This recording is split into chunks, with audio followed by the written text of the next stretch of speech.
Chapter 6. Off the Train. On the Elephant. Why do we have to get out? Because there is no more railway. The track begins again at Allahabad, about 50 miles from here, said the conductor. But the newspapers say the railway is open now. Look. Mr. Fogg showed him the Times. The conductor smiled. The Times is wrong. Everybody knows that. He was right. All passengers left the train quickly, took carriages or horses, and went off. It will ruin our journey, thought Passepartout.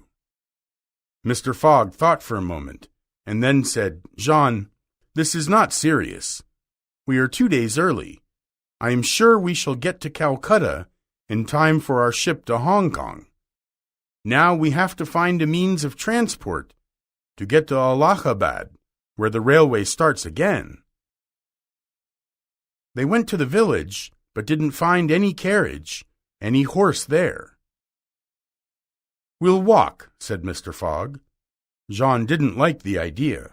He looked around and suddenly cried happily, I have found a means of transport. What is that? An elephant over there under the tree. They went to the elephant's owner, but the Indian didn't want to help them. Phileas Fogg started at 10 pounds an hour. No? 20. No? 40.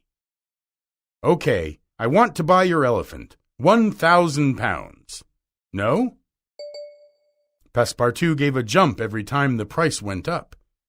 In the end, Mr. Fogg bought the elephant for 2,000 pounds. I have to win the bet, was all Phineas said quietly. Then they found a guide, a young Indian boy. He knew his business very well, and soon Mr. Fogg and his servant started their way through the jungle. They traveled all day, sitting on the chairs on the elephant's back. The guide stopped the elephant every 2 hours. It ate some grass, drank some water, and the travelers had some rest, too. Then they went on and on. At about 4 o'clock in the afternoon, the travelers got inside a thick forest. Suddenly, the elephant stopped. Nobody knew why. The Indian boy got off the elephant and went quietly into the forest. There is a danger. They mustn't see us.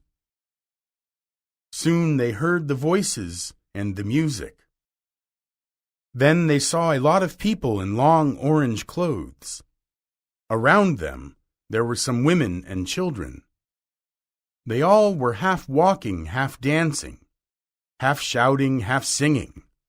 Behind them on a big platform, there was a figure of an ugly woman with 4 arms, dark red body, wild eyes, and an open, bloody mouth. Then followed the people in orange clothes, with a beautiful young woman in a golden dress. She was very weak and could hardly walk.